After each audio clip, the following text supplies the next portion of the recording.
Bonne journée. Si vous vous demandez si cela vaut la peine d'acheter une BMW 5 F10 et quels problèmes vous pourriez rencontrer lors de son fonctionnement, alors vous êtes au bon endroit. Alors, choisir une BMW 5 F10 en bon état est un véritable casse-tête. Pensez par vous-même, il est tout simplement impossible de juger de la nature de l'usure par l'usure de l'intérieur, puisque la sellerie des sièges et du volant s'use de manière inégale. Bien que le salon lui-même dans son ensemble plaise depuis longtemps par sa qualité et l'absence de grillons. Il est également difficile de déterminer l'âge par l'optique, car un réseau de fissures n'est qu'une maladie infantile de la BMW 5. En fin de compte, un tel réseau peut entraîner le remplacement d'une unité d'allumage coûtant environ 5 000 €, la décrépitude et le blanchiment des antibrouillards. Mais il n'y a pas grand-chose à espérer ici non plus. Les escrocs professionnels détournent les données électroniques même de la deuxième clé de la voiture, le compteur de durée de vie des phares. C'est pourquoi ils changent d'abord les phares. Le corps lui-même est solide et durable, avec une mise en garde. Les parties de la carrosserie du F10 sont préfabriquées, c'est-à-dire que ses portes, son capot et ses ailes avant sont en aluminium. Pour éviter que l'oxydation ne s'amorce entre les ailes avant en aluminium de la voiture et son moteur en acier, une couche de mastic est posée entre ces pièces. Naturellement, son usure entraînera de graves problèmes corporels. Pour une raison quelconque, la plupart des passionnés de voitures méprisent les voitures dans la configuration de base, avec MPK, et celle produite à Kaliningrad.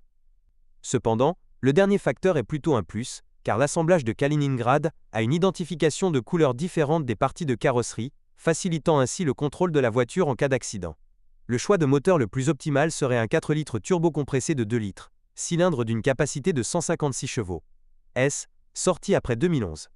En règle générale, ces moteurs en aluminium recouverts d'acier, surtout sous notre climat, ne durent pas longtemps. Mais ce moteur est une exception agréable. Avec un remplacement régulier d'huile moteur de haute qualité, le moteur durera jusqu'à 300 000 km.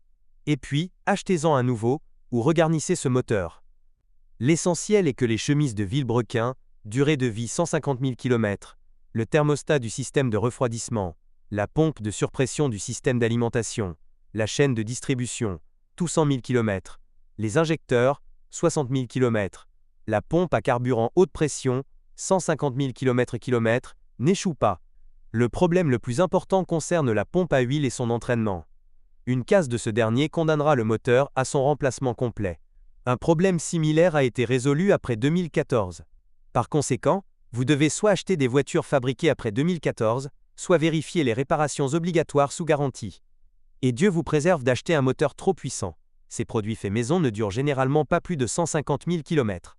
Encore plus intéressante sera la version diesel sous la marque N57 avec un volume de 3 litres et une puissance de 204 chevaux.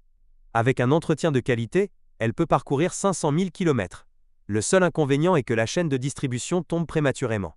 Il doit être changé après 250 000 km. Et n'oubliez pas que les moteurs diesel modernes ne tolèrent ni les embouteillages ni les temps d'arrêt. Leur environnement est constitué d'autoroutes de banlieue. Il existe deux types de transmission automatique, soit dans les premières années de production avec 6 rapports, soit après restylage, avec 8 rapports. La première option durera environ 200 000 km, et seulement si l'huile est changée correctement tous les 50 000 km. Veuillez noter que lors du remplacement de cette transmission automatique, les joints sont changés en même temps que les joints de carter. Les économies ne sont pas appropriées. Le bac en plastique a été hérité, avec tous les problèmes, de son jeune frère à 8 vitesses. Une transmission automatique à 8 gammes peut durer plus de 250 000 km, mais seulement si le moteur est manipulé avec soin et s'il n'y a pas de démarrage brusque avec glissement. Et cela dépend déjà de l'ancien propriétaire. Si vous êtes propriétaire, assurez-vous de laisser un commentaire sur cette voiture. Votre avis aidera certainement les autres à choisir une voiture.